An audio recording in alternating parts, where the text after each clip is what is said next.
Welcome back students.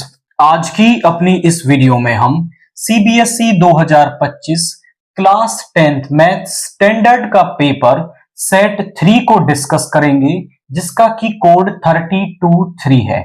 Set 1 और set 2 को हम प्रीवियस वीडियोस में डिस्कस कर चुके हैं। अब यहां पर सेट 1 और सेट 3 के अंदर बहुत सारे या मैं कहूं मेजर क्वेश्चन सेम हैं। हम सेट 1 को कंप्लीटली डिस्कस कर चुके हैं और सेट 3 में हम केवल उन क्वेश्चंस को पढ़ेंगे जो सेट 1 से डिफरेंट हैं। सेम वाले क्वेश्चंस को आप सेट 1 के अंदर देख सकते हैं। तो सेक्शन ए से पहला क्वेश्चन हमसे क्या कह रहा है, if for any event E PE plus PE not is equal to Q है, then the value of Q square minus 3 जो है वो क्या होगी। तो किस तरह से है, पीई प्लस पीई नॉट या ई कॉम्प्लीमेंट कह सकते हो इज इक्वल टू में आपको क्यू दे रखा है। टू फाइंड यहां पर वैल्यू है हमारे पास, that is Q square minus 3 की वैल्यू हमें यहां पर निकालनी है। अब आप ध्यान से देखें तो क्यू स्क्वेयर माइनस 3 मैं कैलकुलेट कर लूंगा अगर मुझे क्यू पता चल जाए। अगर मैं कहीं से क्यू निकाल लेता हूं तो फिर क्यू की वैल्यू सब्स्टिट्यूट करके क्यू स्क्वेयर माइनस 3 भी यहां पर बता दूंगा। तो क्यू को निकालने के लिए हम क्या करेंगे, ध्यान से देखो तो हम जानते हैं कि किसी इवेंट के होने दैट मींस पीई और किसी इवेंट के ना होने और ना होने की प्रोबेबिलिटी का यदि हम सम करें तो वो 1 के बराबर होता है। यानी पीई प्लस पीई कॉम्प्लीमेंट जो है वो आपका 1 हो जाएगा। तो यहां से जो क्यू है वो आपका क्या आ गया, 1 आ गया। नाउ इस क्यू की वैल्यू को रख दो यहां पर, क्यू स्क्वेयर माइनस 3 यानी 1 का स्क्वेयर माइनस 3, 1 का square is 1, 1 minus 3 is minus का 2। तो यहां पर मुझे इसकी वैल्यू मिल गई है -2, यानी कि आप ऑप्शन बी को इसके अंदर यहां पर टिक करेंगे। की कंसेप्ट क्या है कि आपको एक फॉर्मेशन माइंड में होनी चाहिए कि किसी इवेंट के होने और ना होने की प्रोबेबिलिटी का यदि हम सम करते हैं तो वो हमारा 1 के बराबर आता है। क्यू की वैल्यू मिली और उसे पुट करते ही मुझे यहां पर आंसर मिल गया है। आफ्टर दैट क्वेश्चन 2 देखिए, if sine theta is equal to cos theta then the value of sec theta into sine theta हमारे पास क्या होगी।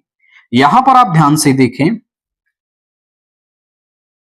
Sign theta is equal to cos theta और यहां पर है आपका हमें वैल्यू निकालनी है sec theta into sine theta. अब आप ध्यान से देखें, मुझे sec theta into sine theta निकालना है। अगर मैं कहीं से यहां पर थीटा फाइंड आउट कर पाऊं, मुझे थीटा यदि यहां पर पता चल जाए तो थीटा की वैल्यू को मैं इसमें सब्स्टिट्यूट करूंगा तो मुझे यहां से आपका फिर इस टर्म की वैल्यू मिल जाएगी। मतलब मुझे चाहिए होगा आपका थीटा। या तो आप डायरेक्टली सोच लें कि साइन और कॉस किस एंगल पर ये दोनों की वैल्यू बराबर होती है, तो मुझे तो डायरेक्टली दिख रहा है कि 45 डिग्री पर होती है।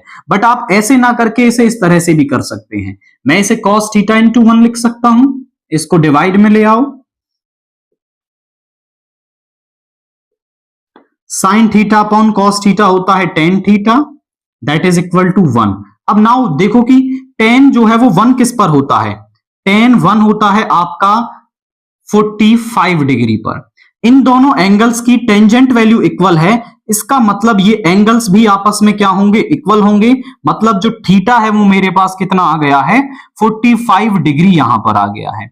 इस थीटा की वैल्यू को मैं यहां पे रख दूंगा sec theta into sine theta में, तो यहां पे आ जाएगा सेक 45 इंटू में साइन 45। अब आप ध्यान से देखें तो सेक 45 की वैल्यू क्या होती है भाई, cos 45 होता है 1/√2, सेक 45 होगा उसका उल्टा यानी कि √2, साइन 45 होता है 1/√2, √2 से √2 कैंसिल हो गया, यहां पे मिला 1। यानी जिस टर्म की हमें वैल्यू निकालनी थी उसकी जो वैल्यू है वो यहां पर आ रही है 1। दैट मींस आप इसके अंदर ऑप्शन डी को यहां पर टिक करेंगे। हमें करना कैसे था, हमें पहले यहां पर आपका थीटा की वैल्यू निकालनी थी। थीटा की वैल्यू आप डायरेक्टली भी लिख सकते हो कि भाई साइन 45 जो होता है 45 जो होता है वो भी 1/√2 होता है और कोस 45 भी क्या होता है आपका 1/√2 होता है। आप डायरेक्टली लिख सकते हो या इस तरीके से थीटा फाइंड आउट कर सकते हो। थीटा जैसे ही हमें मिल जाएगा वो हम इसके अंदर रखेंगे और इस टर्म की वैल्यू भी हम यहां पर कैलकुलेट कर लेंगे। आफ्टर दैट क्वेश्चन 3 देखिए, if an arc of a circle of diameter 10 centimeter subtend an angle of 144 degree at the center of circle, then the length of the arc is। हमारे पास एक sector हमें दे रखा है, this is question 3। एक sector है इस तरह से,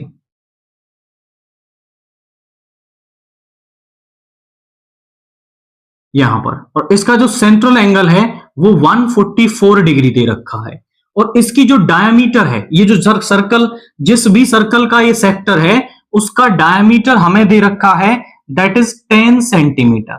अब डायमीटर की तो हमें नीड नहीं होती, हमें नीड होती है रेडियस की। तो रेडियस हमारे पास क्या आ जाएगा, radius will be diameter by 2, यानी कि मेरे पास आ गया 5 सेंटीमीटर। तो रेडियस मेरे पास कितनी आ गई है, दैट इज 5 सेंटीमीटर। अब मुझे निकालनी है इस सेक्टर की लेंथ ऑफ आर्क, जिसको कि हम L से डिनोट कर दें। तो मुझे निकालनी है ये L।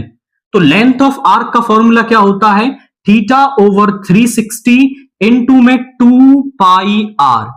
थीटा में होता है central angle that is 144 degree over 360 degree. Pi की वैल्यू मैं सब्स्टिट्यूट नहीं कर रहा हूं क्योंकि जो ऑप्शंस हैं उनमें आपको पाई दे रखा है, तो पाई हमें चाहिए यहां पर। R इज 5, तो यहां 2 इंटू 5 10 होगा, उससे एक जीरो कैंसिल हो गई। और यहां पे इसको हम करें यदि, तो यहां पे हो जाएगा ये 12 से 3 टाइम्स और 12 से 12 टाइम्स, 3 से 4 टाइम्स, तो ऊपर क्या बच गया आपका 4 pi centimetre. That is our length of arc for this particular sector. केवल फॉर्मूला आपके माइंड में होना चाहिए। रेडियस डायमीटर दे रखा था तो रेडियस निकाल दी, सेंट्रल एंगल भी हमें यहां पर दे रखा है, दैट मींस आप ऑप्शन बी को इसके अंदर यहां पर टिक करेंगे। After that question 4, if a raise to the power b is equal to 32, मतलब a की पावर b जो है वो 32 के बराबर आपको दे रखा है, where a and b are positive integers, और a और b जो है वो पॉजिटिव इंटीजर्स हैं, then find the value of b raise to the power ab। तो b की पावर ab ये किसके बराबर होगा, ये हमें यहां पर बताना है। अब देखिए ये टर्म मैं इजीली बता सकता हूं, अगर मुझे ये a और b पता चल जाए ना तो उनकी वैल्यू मैं यहां सब्स्टिट्यूट करूंगा और मुझे आंसर मिल जाएगा। बट ये a और b की वैल्यू हमें कहां से मिलेंगी, वो यहां से मिलेंगी। इधर आप 32 को देखो, तो 32 का आप कर लो प्राइम फैक्टराइजेशन। 32 का प्राइम फैक्टराइजेशन जब आप करेंगे, इधर कर देता हूं मैं, इसको 2 से करेंगे, 2 से हो जाएगा 16, 2 से हो जाएगा 8, 2 से ये हो जाएगा 4, 2 से ये हो जाएगा 2 एंड 2 से ये हो जाएगा आपका 1। यानी इस 32 को आप लिख सकते हो that is 2 raise to the power 5 prime factorisation से। नाउ इन दोनों को यदि मैं कंपेयर करता हूं, सो विच इंप्लाइज जो a है वो किसके बराबर हो जाएगा 2 के, एंड जो b है वो किसके बराबर हो जाएगा आपका 5 के बराबर हो जाएगा। a की वैल्यू 2 आ गई, b की वैल्यू मेरे पास यहां पर 5 आ गई है। अब यहां पर आप समझें, मैं वैल्यू सब्स्टिट्यूट करूं तो b की जगह तो आ जाएगा 5 और ऊपर है ab यानी 2 इंटू में 5, तो इस टर्म की जो वैल्यू है वो आ गई 5 की पावर 10। एंड आप चेक करें कि कौन सा ऑप्शन आपको दे रखा है, दैट इज ऑप्शन बी। आप इसको यहां पर टिक करें। सिंपल टाइप का की कंसेप्ट हमने इस्तेमाल किया है। 32 का प्राइम फैक्टराइजेशन कर लिया, वहां से a और b निकाला और वहां से उन a और b को इस पर्टिकुलर टर्म में पुट करने से मुझे ये आंसर जो है वो यहां पर मिल गया है। आफ्टर दैट क्वेश्चन 5 देखिए, if 1 zero of the polynomial qx is equal to p square plus 4x square plus 65x plus 4p is reciprocal of the other, then the value of p is। हमारे पास जो यहां पर given polynomial है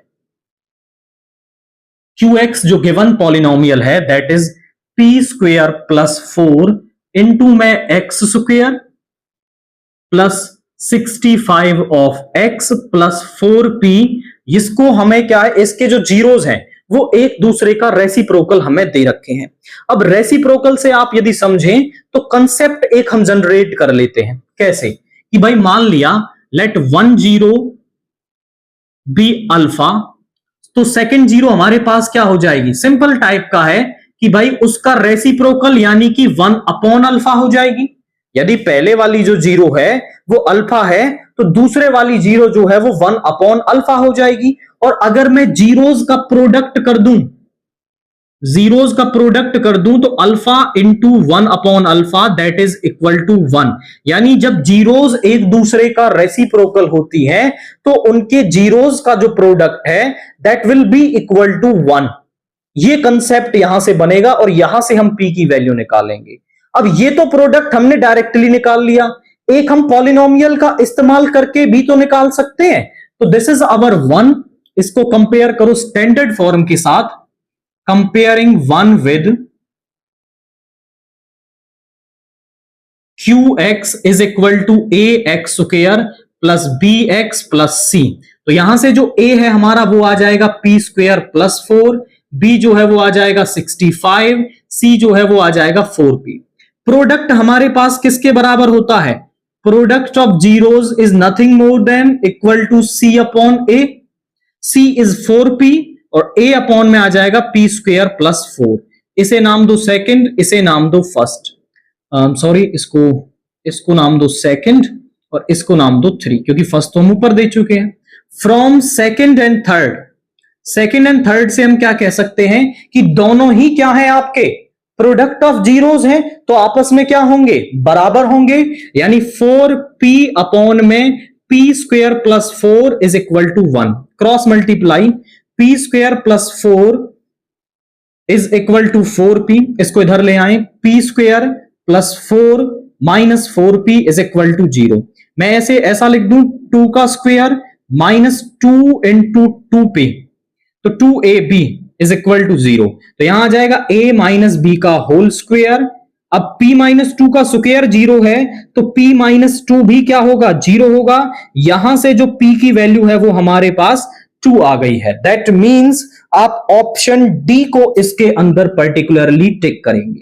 की concept क्या है कि जब आपके जीरोस जो है वो एक दूसरे का रेसिप्रोकल है, आप मैंने अल्फा माना, आप कुछ और भी मान सकते हो, के मान लो तो दूसरा 1 अपॉन के हो जाएगा, इनका जो प्रोडक्ट है वो 1 बनेगा। That is the key concept. और प्रोडक्ट हम निकालेंगे उन दोनों को बराबर रख करके, जो भी वो आपसे p के कुछ भी जो निकलवा रहा होगा वैल्यू, वो आपको इजीली दोनों को बराबर रखने से यहां पर मिल जाएगी। नाउ क्वेश्चन 6 देखिए, the equation of a line parallel to y axis at a distance of 5 units to the right of y axis is. अब यहां पर आप समझें कि y एक्सिस के पैरेलल, मैं जनरल कंसेप्ट समझाता हूं, आफ्टर दैट इस पर्टिकुलर केस को भी हम डिस्कस करेंगे। ये हमारी कोऑर्डिनेट एक्सिस हैं, जहां पर ये हमारी x एक्सिस है, this is negative x axis, this is y axis, this is negative y axis. Now y axis के पैरेलल देखिए लाइन यहां पर भी हो सकती है और इस तरफ भी हो सकती है। नाउ जो y एक्सिस के पैरेलल लाइन इस तरफ है वो इसके राइट में है, इस तरफ जो लाइन है वो है इसके राइट में, और जो इस तरफ लाइन है वो है इसके लेफ्ट में। और हम इसकी इक्वेशन की बात करें तो इस वाली लाइन की जो इक्वेशन है वो some x is equal to k होगी, और जहां पर k क्या होगा, k होगा उसकी y एक्सिस से डिस्टेंस। और यहां पर भी सिमिलरली इसकी जो इक्वेशन है वो होगी x इज इक्वल टू में माइनस का k, और यहां से और यहां तक की भी जब डिस्टेंस k रहेगी तब इसकी जो स्टैंडर्ड इक्वेशन है वो x is equal to minus k हमारे पास यहां पर बनेगी। तो यहां पर इस पर्टिकुलर क्वेश्चन में वो कह रहा है कि to the right at a distance of 5 units, 5 units की डिस्टेंस पर, यहां से 5 यूनिट्स की डिस्टेंस पर, यानी कि इस लाइन की जो इक्वेशन है that will be x is equal to 5। So required जो इक्वेशन है वो मेरे पास क्या आ जाएगी, that will be x is equal to 5। तो आपसे y एक्सिस के पैरेलल राइट में या लेफ्ट में पूछ ले तो आप बता सकते हो। अगर यही इसी पर्टिकुलर केस को 5 यूनिट लेफ्ट में कहता तो इसकी इक्वेशन बन जाती x इज इक्वल टू में माइनस का 5।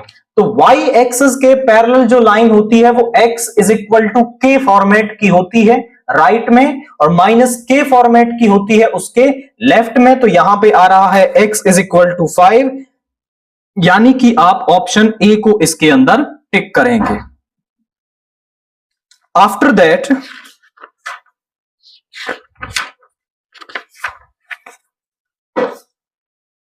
क्वेश्चन 25 का ए पार्ट देखिए। In the given figure PS upon SQ is equal to PT upon TR। हमें यहां पर गिवन है, गिवन क्या है हमारे पास यहां पर कि PS upon SQ, PS upon SQ is equal to PT upon TR, and यहां पर एंगल PST, एंगल PST ये एंगल बराबर है आपका किसके, PRQ, यानी इस वाले एंगल के। और वो कह रहा है prove that triangle PQR is an isosceles triangle. इस PQR ट्रायंगल को मैं आइसोस्केलस ट्रायंगल कह पाऊंगा कब, जब अगर इसकी मैं कोई भी दो साइडें बराबर दिखा दूं। यही तो होता है आइसोस्केलस, जिसकी दो साइडें बराबर होती हैं। तो हमने यहां अगर इसकी दो साइडें बराबर दिखा दी तो फिर हम क्या कह पाएंगे यहां पर कि ये जो PQR ट्रायंगल है वो आइसोस्केलस ट्रायंगल है। अब किस तरह से करेंगे, ध्यान से देखें भाई। हमें यहां पर दे रखा है PS upon SQ is equal to PT upon TR, ये गिवन है। मतलब कि ये जो साइड ST है वो इन दो साइड्स को बराबर रेशियो में डिवाइड कर रही है by converse of BPT, converse of basic proportionality theorem. मैं क्या कह सकता हूं कि जो ST है वो पैरेलल होगा किसके, QR के। और अगर इसका BPT में बात करें तो अगर ये इसके पैरेलल होती है तो ये इसको बराबर रेशियो में डिवाइड करती है। अब अगर बराबर रेशियो में डिवाइड कर रही है दैट मींस जो ST है वो पैरेलल होगा किसके, QR के। तो ST is parallel to QR, इतना कंसेप्ट हमारा बन गया। अब जो ST है वो QR के पैरेलल है, तो ये जो एंगल है और ये वाला मतलब जो ये SQ लाइन है वो ट्रांसवर्सल हो गई, और ये वाला एंगल इस वाले एंगल के क्या हो जाएगा, बराबर हो जाएगा। बिकॉज ध्यान से देखें ये पैरेलल लाइंस, ये ट्रांसवर्सल, तो जो ये वाला एंगल है आपका वो इस वाले एंगल के इक्वल होता है। Why, because they are corresponding angles. तो यहां पर मैं कह सकता हूं angle PST is equal to angle PQR, इसे नाम दो 1, और जो PST है वो आपको किसके बराबर दे रखा है, PRQ के बराबर दे रखा है क्वेश्चन में। एंगल PST PQR के बराबर आया, हमने निकाला। PST PRQ के बराबर क्वेश्चन में दे रखा है। दोनों की लेफ्ट हैंड साइड इक्वल है तो दोनों की राइट हैंड साइड भी तो क्या होगी, इक्वल होगी। तो मतलब मैं कह सकता हूं from first and second angle PQR is equal to angle PRQ। PQR ये वाला एंगल PRQ इस वाले एंगल के क्या है, बराबर है। नाउ इससे मैं क्या कह सकता हूं कि जो PQ है वो PR के बराबर होगा। अब बोले आप सर क्यों कह दिया, क्योंकि अपने 9th क्लास में एक थ्योरम पढ़ी होगी, sides opposite to equal angles are equal. मतलब कि यहां पर एक ट्रायंगल में आपके ये दोनों एंगल आपस में इक्वल हैं, तो इनके अपोजिट जो साइडें होंगी वो भी आपस में इक्वल होती हैं, या फिर ये साइडें इक्वल हैं तो इनके अपोजिट बन रहे एंगल्स भी इक्वल होते हैं। ये दो थ्योरम्स आपने 9th क्लास में पढ़ी होंगी। तो यहां पर ये वाला एंगल इस वाले एंगल के बराबर आया, तो मैंने पी क्यू को पी आर के बराबर कह दिया और पी क्यू पी आर आपस में बराबर हो गए। So triangle P Q R is isosceles. तो अब हमने इस ट्रायंगल को आइसोस्केलस यहां पर कह दिया है। सिंपल टाइप का कंसेप्ट था। पहले हमने कन्वर्स ऑफ बीपीटी यूज किया, दोनों को पैरेलल दिखाया। ये वाला एंगल इसके बराबर हो गया, ये वाला इसके क्वेश्चन में बराबर दे रखा था, तो ये दोनों आपस में बराबर हो गए। इनके अपोजिट साइडें बराबर हो गई और ट्रायंगल पी क्यू आर को हमने आइसोस्केलस ट्रायंगल यहां पर कह दिया है। आफ्टर दैट 25 का बी पार्ट देखिए। In the given figure triangle ABE is congruent to ACD. Prove that ADE is similar to triangle ABC. हमारे पास ये फिगर है और हमें यहां पर गिवन क्या है?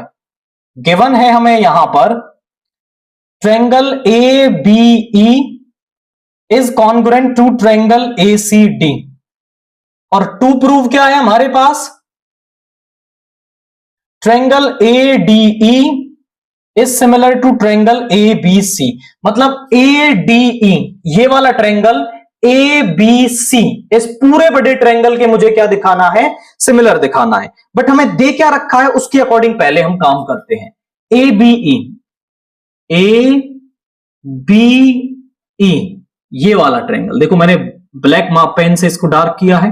ABE ये वाला ट्रायंगल कॉन्ग्रुएंट है किसके? ACD के। AC ये वाला ट्रायंगल इस वाले ट्रायंगल के क्या है? कॉन्ग्रुएंट है। अगर आप ध्यान से देखें तो यहां से हम क्या कह सकते हैं कि हियर हमें गिवन है कि ट्रायंगल ABE जो है वो आपका कॉन्ग्रुएंट है ट्रायंगल ACD के। तो यहां से जो AB है, AB जो है वो किसके बराबर हो जाएगा? आपका AC के बराबर हो जाएगा। This is first by CPCT, corresponding part of congruent triangle. इसे नाम दो फर्स्ट। AB जो है वो AC के बराबर हो गया। आफ्टर दैट हम और क्या कह सकते हैं यहां पर कि दिस पार्ट ABE, तो यहां पर AE या फिर मैं कहूं कि यहां इस वाले ट्रायंगल में AE जो है वो किसके बराबर होगा? वो AD के बराबर होगा। भाई जब अगर ट्रायंगल्स कॉन्ग्रुएंट हैं तो उनकी तीनों साइडें आपस में बराबर होती है, तीनों एंगल्स आपस में बराबर होते हैं। तो यहां पर मैं कह सकता हूं कि इसकी साइड AE जो है वो इस वाले ट्रायंगल की साइड AD के बराबर होगी, या फिर मैं इसको थोड़ा रिवर्स करके लिख लूं, AD is equal to AE। इसे नाम दो सेकंड, ये भी बाई CPCT, ये सेकंड ले लो। अब हम यहां पर क्या करने वाले हैं, ध्यान से थोड़ा देखिएगा। मैं क्या करता हूं, सेकंड को डिवाइड कर लेता हूं फर्स्ट से, डिवाइडिंग सेकंड बाय फर्स्ट। तो यहां पे आ जाएगा AD अपॉन में AB इज इक्वल टू में AE अपॉन में AC। इसे नाम दे दो थर्ड। अब नाउ जो ट्रायंगल्स हमें सिमिलर करने हैं उनके अंदर हम लेते हैं in triangle ADE and ABC and triangle ABC। अब आप ध्यान से देखो, ADE ABC, तो यहां पर AD अपॉन में AB इज इक्वल टू में AE अपॉन AC फ्रॉम 3। ये हमने ले लिया, ये आ गया। मतलब इन दोनों ट्रायंगल्स की कॉरस्पॉन्डिंग दो साइडें, कॉरस्पॉन्डिंग साइड्स आपस में क्या आ रही हैं? बराबर आ रही हैं। और यहां पर हम कहें तो DAE ये वाला एंगल DAE बराबर होगा किसके? BAC के, बिकॉज ये कॉमन आ रहा है दोनों में। नाउ अब कौन सा सिमिलरिटी क्राइटेरिया हमारा यहां पर लग रहा है? By SAS similarity criteria. क्या कहता है कि मान लीजिए ये एक ट्रायंगल है ABC और ये एक ट्रायंगल है PQR, और मेरे पास AB अपॉन PQ हो और AC अपॉन PR हो, और उन दोनों साइडों के बीच में ही बन रहा एंगल आपका क्या हो? बराबर हो, तो बाई SAS सिमिलरिटी क्राइटेरिया हम उन्हें सिमिलर कह सकते हैं। नाउ यही तो बात यहां पे हुई है कि AD के प्रोपोर्शन में है बड़े वाले ट्रायंगल की साइड AB, AE के प्रोपोर्शन में है AC, और इन दोनों साइडों के ही बीच में बन रहा एंगल वो आपका बराबर है बाई SAS सिमिलरिटी क्राइटेरिया।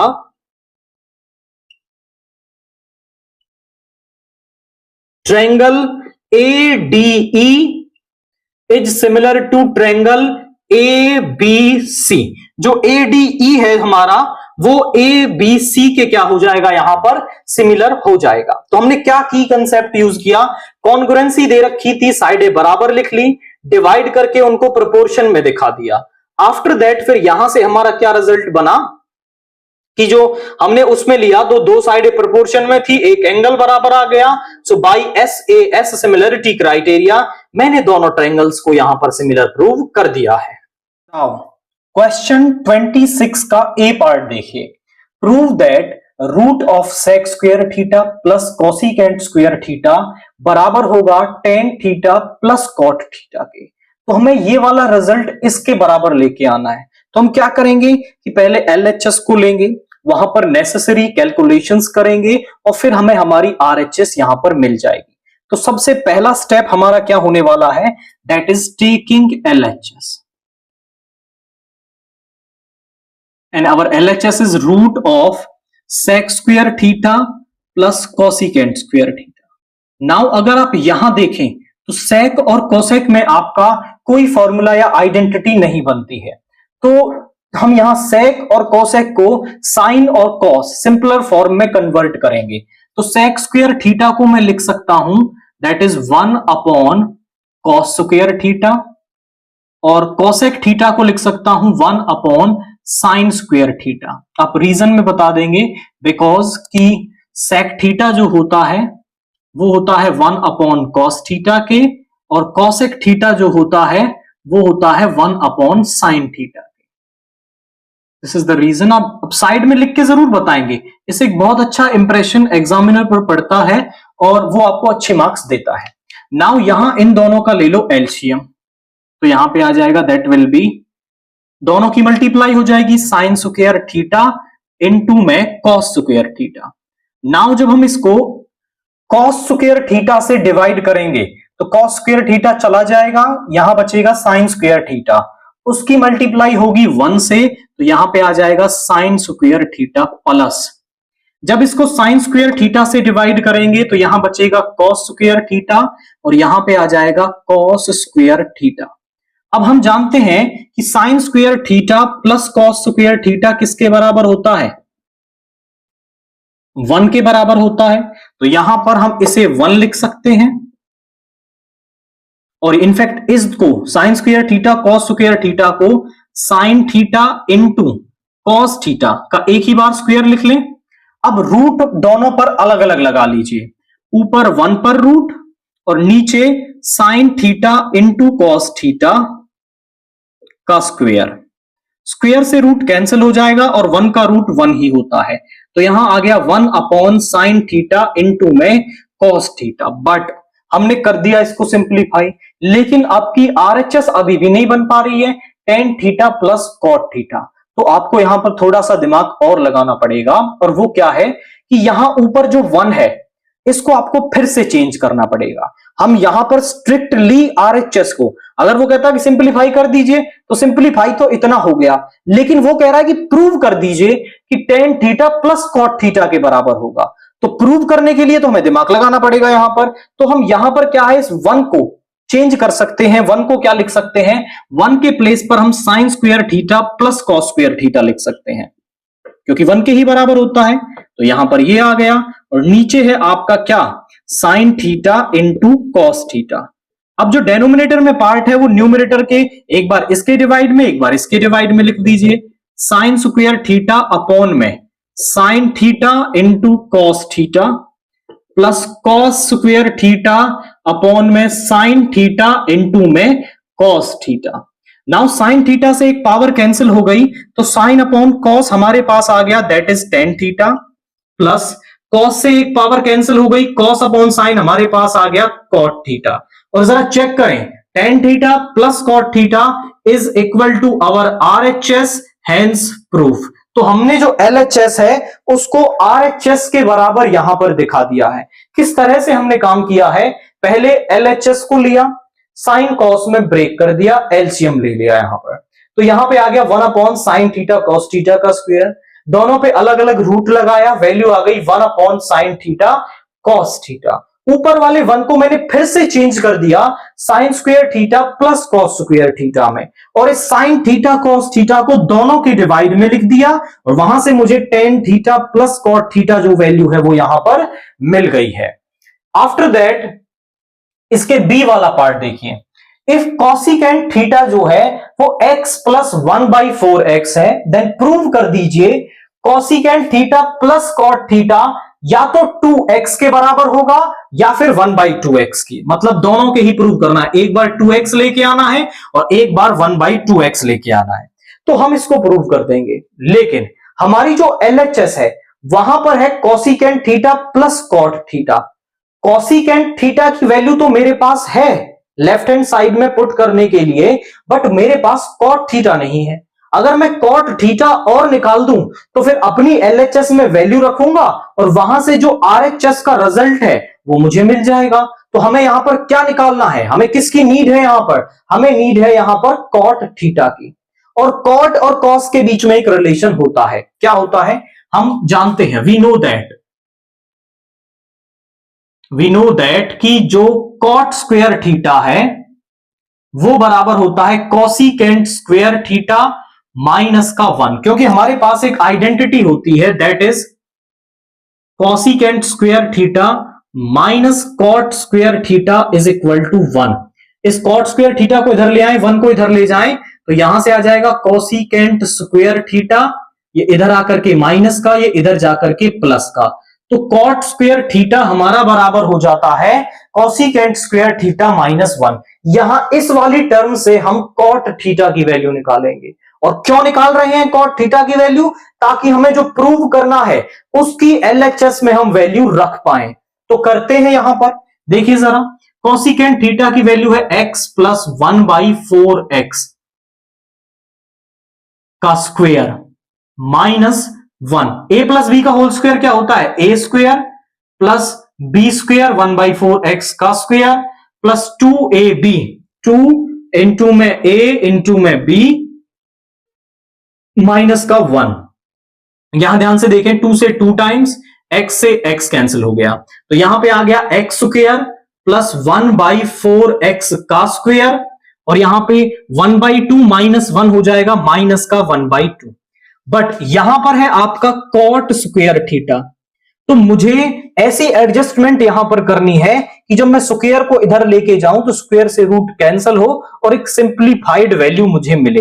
तो उसके लिए हम इस 1/2 को अरेंज कर सकते हैं कैसे, x स्क्वायर प्लस 1/4x का स्क्वायर माइनस, ध्यान से देखो, 2 a क्या है मेरा यहां पर x है, b क्या है यहां पर 1/4x है। अब आप ध्यान से देखें तो x से x कैंसिल हो जाएगा, 2 से 2 टाइम्स कैंसिल हो जाएगा और बचेगा क्या 1/2। तो इस 1/2 को मैं ऐसा लिख सकता हूं, तो उससे कोई चेंज नहीं आ रहा है। जैसे ही ये कैंसिल होगा हमारी जो पहली वाली टर्म है वो बन जाएगी, और मैथ्स में आप कैसा भी ऑपरेशन लगा सकते हो, बशर्ते उससे पिछले वाला जो स्टेप है वो हमारा बन जाना चाहिए। मतलब मैंने इसमें क्या कर लिया, एक तरीके से अगर हम कहें तो 2 से मल्टीप्लाई 2 से डिवाइड, 2 यहां आ गया, 2 इसके मल्टीप्लाई में 4 हो गया, x से मल्टीप्लाई x से divide, a square plus B square minus का 2ab, यानी यहां पे क्या आ गया, cot square theta is equal to x minus 1/4x का स्क्वायर का whole square I must say.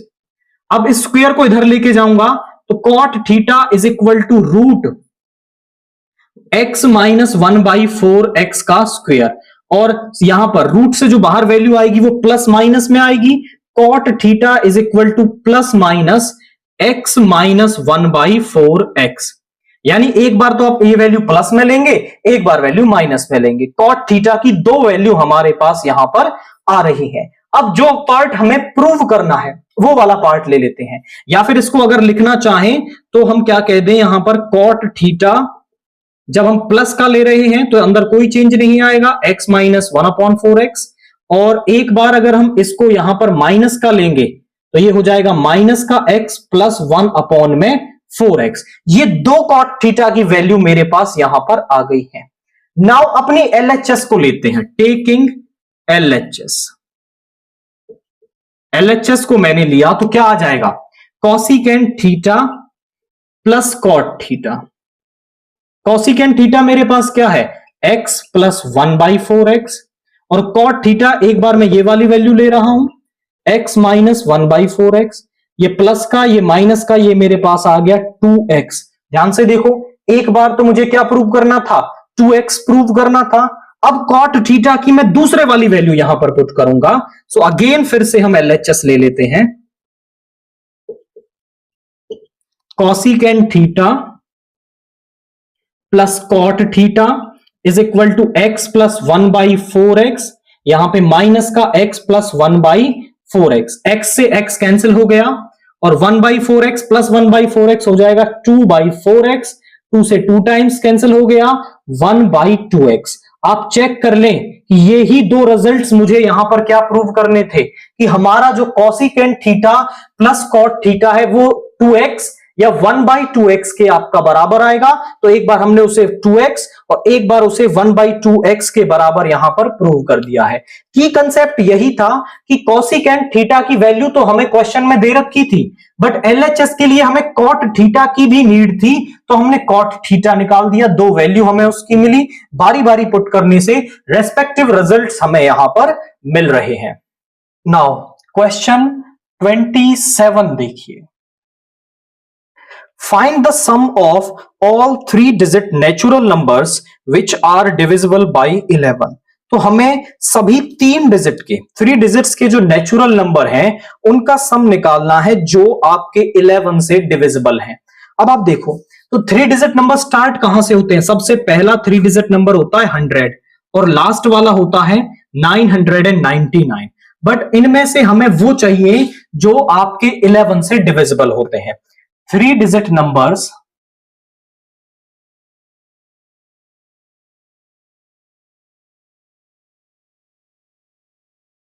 which are divisible by 11। अब आप ध्यान से देखें, 100 तो डिवाइड नहीं होगा क्योंकि अगर 100 को करते हैं तो यहां पर आपका आ जाएगा 99, कैरी बच गया 1। अब इससे पहले आपका 99 हो सकता था, तो 99 के बाद अगला कौन सा आएगा आपका, दैट विल बी 1110। सबसे पहला आएगा 1110 आपका। उसके बाद आपका 3 डिजिट नंबर कौन सा आएगा आपका, दैट विल बी, इसी में 11 ऐड कर देंगे भाई, 1110 सबसे पहले डिवाइड होगा, उसके बाद अगला डिवाइड हो जाएगा आपका, दैट विल बी 121, उसके बाद हो जाएगा 121।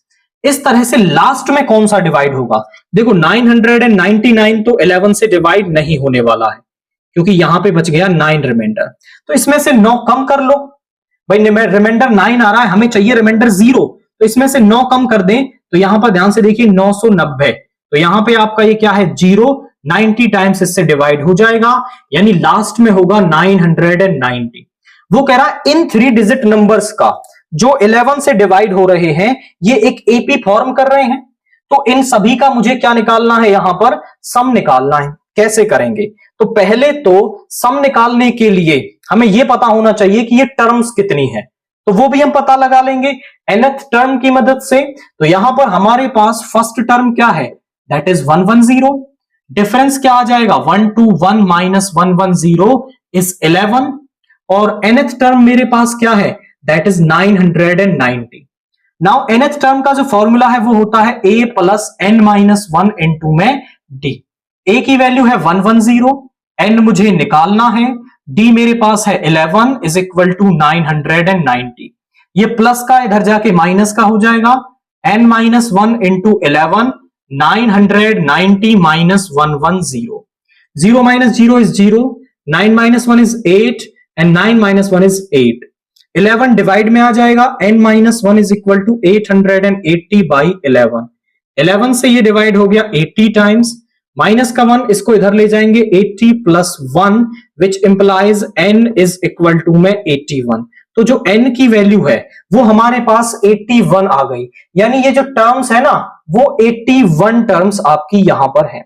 अब इनका सम निकालने के लिए हम क्या है, S N is equal to N by two A plus N minus one D, ये फॉर्मूला इस्तेमाल कर लो। बट यहां पर मुझे फर्स्ट और लास्ट टर्म पता है, तो फिर हम यहां पे इस्तेमाल करेंगे N by two A plus L, first term plus last term. है टर्म्स कितनी, 81/2। फर्स्ट टर्म है मेरे पास 110, लास्ट टर्म है मेरे पास 990, तो यहां पे आ जाएगा 81/2 इनटू में 0, 9 + 1 इज 0, कैरी 1, 9 और 1 10 और 1 11 आपका यहां पर ये आ गया। आफ्टर दैट हम इसको डिवाइड करें, 2 5 are 10, 2 5 are 10, 0, यानी यहां पे आ गया 81 इंटू 55। मल्टीप्लाई कर लेते हैं, ये आ जाएगा 5, ये आ जाएगा 5 4 4, यानी इन दोनों की मल्टीप्लाई यहां पे आ गई, S81 कह सकते हो इसे या SN कह दो। यहां पे आ गया 4 4 5 5 और एक ये 0 प्रेजेंट है, ये भी आ जाएगा। तो इन सभी का जो सम है वो आ रहा है 44,550, 44,550। कंसेप्ट क्या था भाई, 3 डिजिट नंबर स्टार्ट और लास्ट कहां पे होते हैं, 100 से स्टार्ट और 999 पर फिनिश होते हैं। अब इनमें से 11 से डिविजिबल होने वाला फर्स्ट 3 डिजिट नंबर है 1110, उसके बाद 121 और सबसे लास्ट में जो 3 डिजिट डिवाइड होता है दैट इज 990। ये एक एपी फॉर्म कर रहे हैं, तो पहले तो मैंने ये पता लगाया कि ये टर्म्स कितनी है, ये थी 81 टर्म्स। इनका मुझे यहां पर सम निकालना था, तो मैंने सम के लिए n/2 first term plus last term वाला फॉर्मूला इस्तेमाल किया और यहां पर जो इनके बीच का सम है वो मुझे 44,550 मिल गया है। नाउ क्वेश्चन 34 देखिए, find the mean and mode of the following data. तो जो ये डाटा हमें क्लास और फ्रीक्वेंसी दे रखी है, इसके लिए मुझे मीन और मोड यहां पर बताना है। तो इस पर्टिकुलर डाटा का मीन निकालने के लिए मैं स्टेप डेविएशन मेथड का यूज करूंगा। स्टेप डेविएशन मेथड से जो मीन का फॉर्मूला है वो हमारे पास क्या होता है, that is a plus summation of fi/ui upon sum of fi into में h। यहां पर a जो होता है वो होता है अज्यूम्ड मीन और fi/ui ये सब हम यहां पर निकालेंगे। जरा देखिए, सबसे पहले हम क्या निकालते हैं, class mark that is xi। कैसे निकाला जाता है भाई, इन दोनों, इस क्लास में अपर लिमिट और लोअर लिमिट दोनों का कर दो सम, कितना आया 12, उसको 2 से डिवाइड करने पर आएगा 6, दोनों का सम क्या आ जाएगा 10, 2 से डिवाइड करने पर। अब हर केस में करने की जरूरत नहीं है, h कितना है, क्लास इंटरवल की जो लेंथ है वो है 4, 4 4 यहां पर ऐड करते जाओ, 14 18 22 26 30 और यहां पे आ जाएगा 34 आपका। नाउ उसके बाद हम निकालेंगे यहां पर DI। DI क्या होता है, एक्साई माइनस ए होता है अज्यूम्ड मीन। इनमें से कोई भी एक वैल्यू आप यहां पर a मान लो, जैसे मैंने 22 को a मान लिया, आप किसी को भी मान सकते हैं। 6 माइनस 22 कितना हो जाएगा, माइनस का 16 हो जाएगा, 10 माइनस 22 हो जाएगा माइनस का 12, ये हो जाएगा आपका माइनस का 8 और ये हो जाएगा यहां पे माइनस का 4 और यहां पे 0, 26 में से करेंगे 4 8 12। उसके बाद हम निकालेंगे ui होता है एक्साई माइनस a अपॉन में h, यानी ये जो वैल्यू आई है इसको h क्लास इंटरवल की लेंथ से डिवाइड कर दो 4 से, तो ये हो जाएगा माइनस का 4 माइनस का 3 माइनस का 2 माइनस का 1 0 1 2 3। उसके बाद हम निकालेंगे fi/ui, दोनों का क्या कर देंगे, यहां पर प्रोडक्ट कर देंगे fi और ui का। 2 into minus 4 is minus 8, 12 into minus 3 is minus का 36 एंड यहां पे आ जाएगा 15 इंटू माइनस 2 इज माइनस का 30, यहां पे 25 इंटू माइनस 1 इज माइनस का 25, 0 इंटू 18 इज 0 और 12 इंटू 1 हो जाएगा 12, 13 इंटू 2 हो जाएगा 26, 3 इंटू 3 हो जाएगा 9। इनका सम करना है, सभी का सम करेंगे तो 8 6 to 8 और 9 17, कैरी 1 आ गया, 3 और 1 4 47 और इन सभी माइनस वालों का भी यदि हम अलग से सम कर लें, 8 और 6 14 14 और 5 19, कैरी आ गया 1, 3 और 3 6 और 2 8 और 1 हो गया 9, यानी 99, माइनस का 99 आ गया। ये माइनस का ये प्लस का, दोनों का अगर मैं सम करूंगा तो यहां पे कितना आ जाएगा, FIUI इज इक्वल टू में 9 माइनस 7 इज 2 और 9 minus 4 is 5, that is minus का 52 मेरे पास यहां पर आ गया है। और हमें फ्रीक्वेंसी का भी सम चाहिए, that is summation of FI, यहां पे हो जाएगा 14 और 15 हो गया आपका कितना, दैट इज 29 और 25 हमारे पास हो जाएगा, दैट विल बी 34 और 20 54 और 18 हो जाएगा 72 और 12 हो जाएगा हमारे पास 84 और 3 हो जाएगा 87 और 10 97 और 3 हमारे पास हो गया 100। तो फ्रीक्वेंसी का सम आ गया 100। मेरे पास सारी वैल्यूज जो वहां मुझे चाहिए वो सभी मिल गई है। ए अज्यूम्ड मीन हमारे पास है यहां पर 22, समेशन ऑफ FIUI आया है माइनस का 52 और ये आया है 100, H है मेरे पास 4। मैं क्या करता हूं, इसको कैंसिल ना करके ऊपर ऊपर मल्टीप्लाई कर लेता हूं और फिर 100 से डिवाइड कर देंगे, तो ये आ जाएगा 8 4 5 20 और यहां पे आ गया 100। पीछे से 2 डिजिट्स गिन के पॉइंट लगा दो, तो 22 माइनस 2.08, 22 में से ही सबट्रैक्ट कर लेंगे 2.08, तो यहां पे आप कैरी ले लो, 10 माइनस 8 इज 2, 9 माइनस 0 इज 9 और यहां पे बचा 1, तो यहां पे 11 माइनस 2 इज 9, 19.92। ये मेरे पास क्या आ गई है यहां पर, फ्रीक्वेंसी आपकी यहां सॉरी मीन जो है वो यहां पर आ गया है, दैट इज 19.92। उसके बाद वो कह रहा है कि आपको मोड भी इस डाटा के लिए बताना है, तो मोड हम किस तरह से निकालते हैं, मोड का फॉर्मूला हमारे पास होता है that is L plus F1 minus F0 upon 2F1 minus F0 minus F2 into में H। और ये सब क्या होते हैं हमारे, हम अभी इसी डाटा में आपको बताते हैं। सबसे पहले मोड निकालने के लिए हम निकालते हैं आपकी मॉडल क्लास। तो मॉडल क्लास क्या होती है, किस तरह से उसे निकाला जाता है, हम अपनी फ्रीक्वेंसी को ध्यान से देखें और सबसे ज्यादा फ्रीक्वेंसी कहां पर है, वो इस वाले इंटरवल में, इस वाले क्लास इंटरवल में जो फ्रीक्वेंसी है वो सबसे ज्यादा हमें दिखाई दे रही है, तो वही जो क्लास होगी that class will be our modal class, यानी 16 से 20। और उस मॉडल क्लास की लोअर लिमिट को ही हम क्या कहते हैं, आपका L कहते हैं, तो L मिल गया 16। उसके बाद और उस मॉडल क्लास की जो फ्रीक्वेंसी है उसको कहते हैं F1, उससे पहली फ्रीक्वेंसी को F0 या F0, उसके बाद वाली फ्रीक्वेंसी को F2। याद कैसे रख सकते हैं, सीरीज से 0 1 2, H होता है इनके बीच का डिफरेंस आपका। तो सारी चीजें हमें यहां पर मिल गई हैं। अब हम मोड के अंदर ये वैल्यूज रखते हैं, तो मोड के अंदर ये वैल्यूज रखोगे, L है मेरा 16, F1 कितना है मेरा 25 माइनस का 15, 2F1 यानी कि 50 माइनस का F2 यानी कि 18 माइनस का F0 minus F0 that is 15, 2F1 minus F0 into में 4, ये सब वैल्यूज हमने यहां पर रख दी। उसके बाद यहां पे आ गया 16 प्लस ये आ जाएगा 10 इंटू 4 इज 40 और नीचे क्या बचेगा आपका, दैट इज देखिए ये हो गया 23 एंड 33, 50 में से 8 और 5 13, 33, यहां पे आ गया 7 और 4 माइनस 3 इज 1, 17। 40 को यदि हम डिवाइड करें 17 से तो क्या आ जाएगा, 17 3 जा 51, 2 टाइम्स होगा, 10 माइनस 4 इज 6 और यहां पे आपका 6 ही बचेगा। उसके बाद 0 नीचे लेके आएंगे, पॉइंट यहां पे आ जाएगा, पॉइंट आपका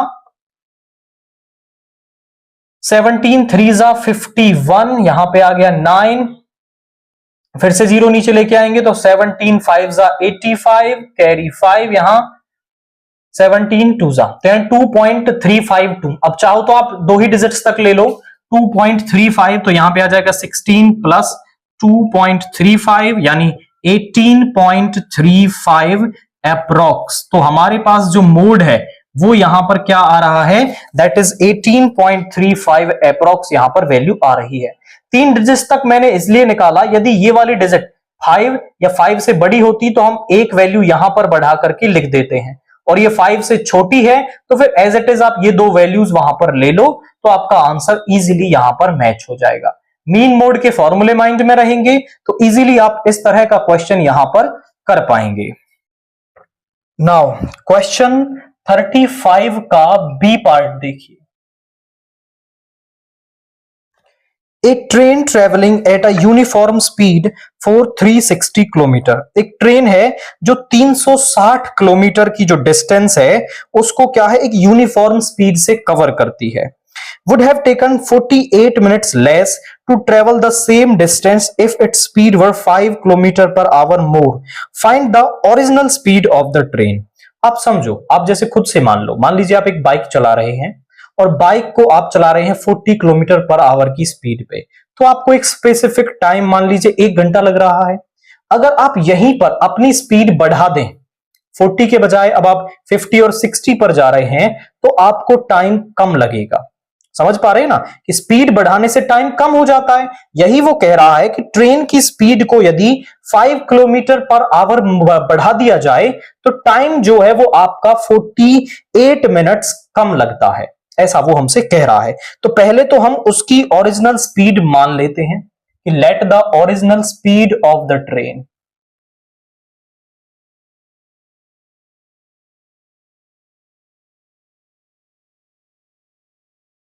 वो हमारे पास है that is x kilometre per hour. Now time taken by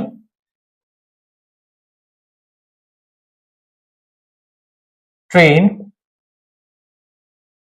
two cover 360 kilometre.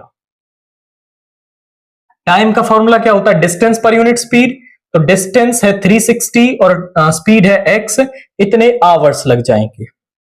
उसके बाद हम न्यू स्पीड, नई स्पीड क्या बन जाएगी after increment, that will be x plus 5 kilometre per our. क्योंकि हमारा 5 किलोमीटर पर आवर बढ़ा रहे हैं तो नया time taken by time taken with new speed, नई स्पीड के साथ टाइम कितना लगेगा। ध्यान से देखो, अभी भी डिस्टेंस कितनी है 360 है और हमारा जो स्पीड है वो है अब x प्लस 5 किलोमीटर आवर्स। ये कितना आ गया आवर्स। बस यहां पर आप कंसेप्ट को समझें कि ये वाला टाइम जो है ना वो ज्यादा है और ये वाला टाइम कम है, और इनके बीच का डिफरेंस कितना है 48 मिनट्स का डिफरेंस है, यानी ये वाला टाइम जो है वो 48 मिनट्स ज्यादा है। तो अगर मैं इसमें से इसको सब्ट्रैक्ट करूं अकॉर्डिंग टू क्वेश्चन, अगर हम ज्यादा वाले टाइम में say that is 360 over x कम वाला टाइम सब्ट्रैक्ट करें अपॉन x प्लस 5, तो हमें वही टाइम तो मिलेगा 48। बट आप ध्यान रखें कि ये टाइम तो है हमारा आवर्स में और ये है मिनट्स में, तो इस टाइम जो मिनट्स में दे रखा है इसको भी मैं क्या कर लूंगा आवर्स में कन्वर्ट कर लूंगा, तो ये एक आवर्स में कन्वर्ट हो गया, यानी इतने आवर्स। ये आपको ध्यान रखना है कि अगर टाइम इधर आवर्स में है तो इधर भी आपको आवर्स में ही लेना पड़ेगा। इन दोनों का करता हूं product, x into x plus 5, LCM ले लिया। ऊपर से यदि मैं 360 कॉमन ले लूं तो यहां x से डिवाइड करेंगे तो बचेगा x प्लस 5, और x प्लस 5 से करेंगे तो बचेगा x, और यहां पे है 48 बाई 60। अगर हम इसको करें डिवाइड तो 4 से 12 टाइम, 4 से 15 टाइम से आपका हो जाएगा, और 3 से करें तो 4 टाइम और 3 से करें तो 5 टाइम्स ये हो जाएगा। यहां पर क्रॉस मल्टीप्लाई कर लेते हैं, x से x कैंसिल हो गया, 360 इंटू में 5 और यहां पर ये फिर से 5 आ गया, और यहां पे है आपका कितना 4 और इसकी मल्टीप्लाई x स्क्वायर प्लस का 5x। इस 4 को भी आप डिवाइड में ले जाएं तो x स्क्वायर प्लस का 5x, यहां पे आ जाएगा 360 इंटू 5 अपॉन में 4, तो यहां पे आ गया कितना 90, और 90 इंटू 25, 90 इंटू 25, तो 25 इंटू 9 होता है 225 और 0, तो ये आ जाएगा 2250। तो एक्स स्क्वायर प्लस 5x इधर ले आएंगे तो माइनस का 2250 इज इक्वल टू 0। अब मुझे इस क्वाड्रेटिक इक्वेशन को सॉल्व करना है, तो यहां है 1 1 में 2250, तो मुझे ऐसे दो नंबर्स चाहिए जिनका प्रोडक्ट तो आए 2250 और सम करने पर मुझे मिले आपका 5। तो ऐसे तो हमें ये डायरेक्टली पता मिलेंगे नहीं, तो हम इसका कर लेते हैं फैक्टराइजेशन। 2 से करेंगे तो कितना आ जाएगा, 1 1 2 2 4 2 5 10। उसके बाद ये 3 से हो जाएगा, 3 3 9, 3 7 21, 5 7 5 12 और 3 15, अभी भी 3 से हो जाएगा।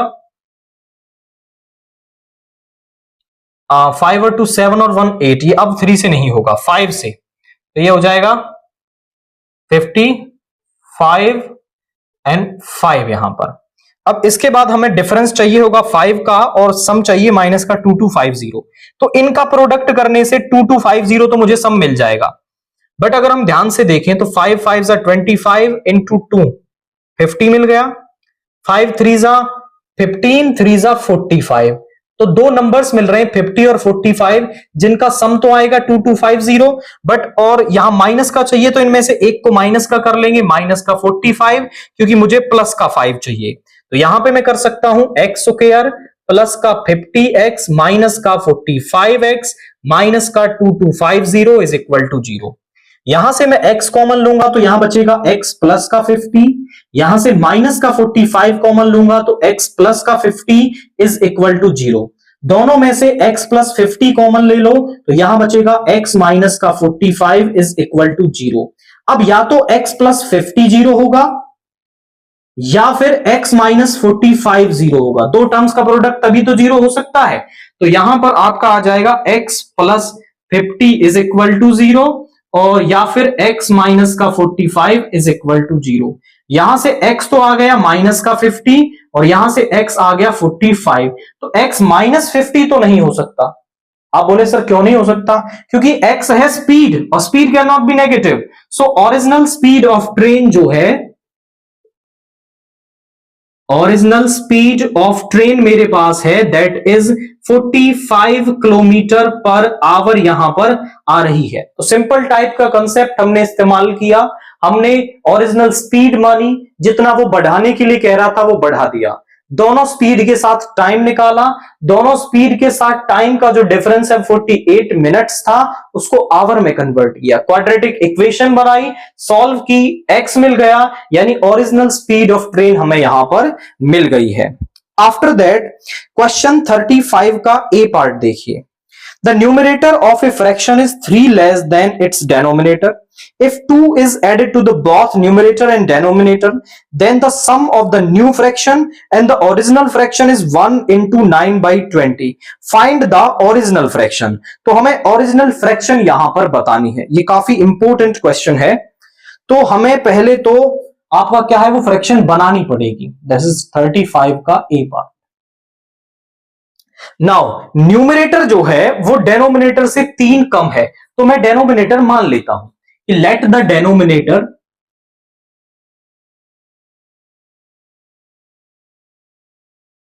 Is x। तो न्यूमरेटर मेरे पास कितना हो जाएगा, वो कह रहा है numerator is 3 less than it's denominator, यानी इससे 3 कम हो जाएगा। तो हमारे पास जो फ्रैक्शन है, फ्रैक्शन क्या बन गई इसके अकॉर्डिंग, फ्रैक्शन हमारे पास बन गई x अपॉन x माइनस का सॉरी x माइनस 3 ऊपर आएगा, न्यूमरेटर है, अपॉन में x। Now according to question करें, अकॉर्डिंग टू क्वेश्चन करें, क्वेश्चन हमसे क्या कह रहा है कि न्यूमरेटर और डेनोमिनेटर दोनों में यदि हम 2 ऐड कर दें, दोनों में 2 ऐड कर देते हैं, x माइनस 3 प्लस का 2 अपॉन में x प्लस 2, और इसको ही हम ओरिजिनल फ्रैक्शन के साथ ऐड कर दें। भाई 2 ऐड किया फ्रैक्शन में ऊपर नीचे, और उसको यदि ओरिजिनल फ्रैक्शन के साथ ऐड कर देते हैं तो ये हमारा बराबर आता है 1 इंटू 9 बाई 20, और इसको अगर सॉल्व करेंगे तो 29 बाई 20 इस तरह से आ जाएगा। नाउ यहां पर ये हो जाएगा x minus 1 upon x plus 2 plus x minus 3 upon में x is equal to 29 by 20। यहां पे इनका ले लो LCM, that will be x into x plus 2। थोड़ा सा स्पेस कम है तो मैं इसको इस तरह से डिवाइड कर लेता हूं। यहां पर देखिए, नाउ x प्लस 2 से डिवाइड करेंगे तो हमें हमारे पास बचेगा x, x की मल्टीप्लाई होगी x माइनस 1 से, जब x से करेंगे तो यहां बचेगा x प्लस 2, उसकी मल्टीप्लाई होगी x माइनस 3 से, विल बी इक्वल टू 29/20।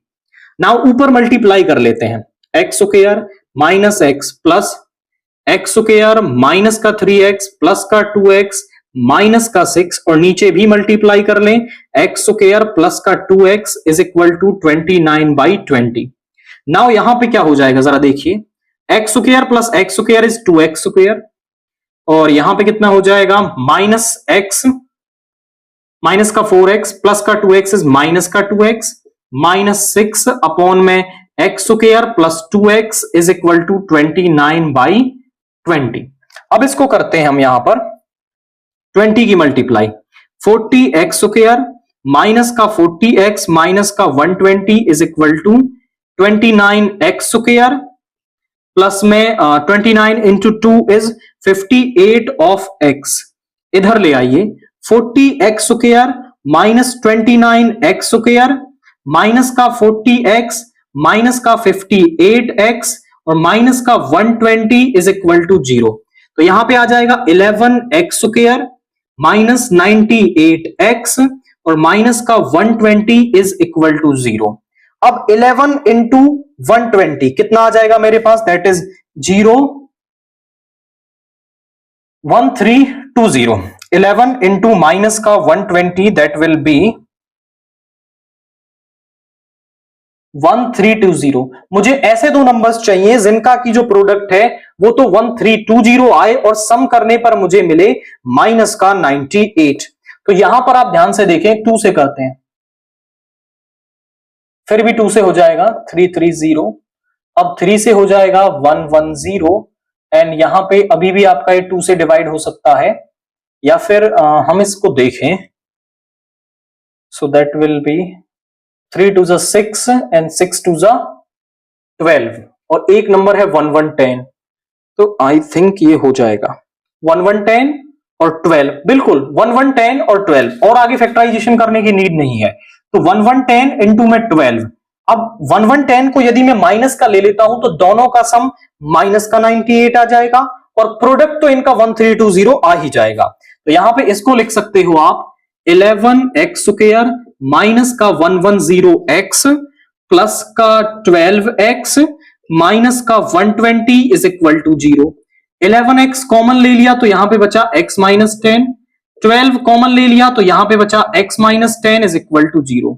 दोनों में से x माइनस 10 कॉमन ले लिया तो 11x plus 12 is equal to 0।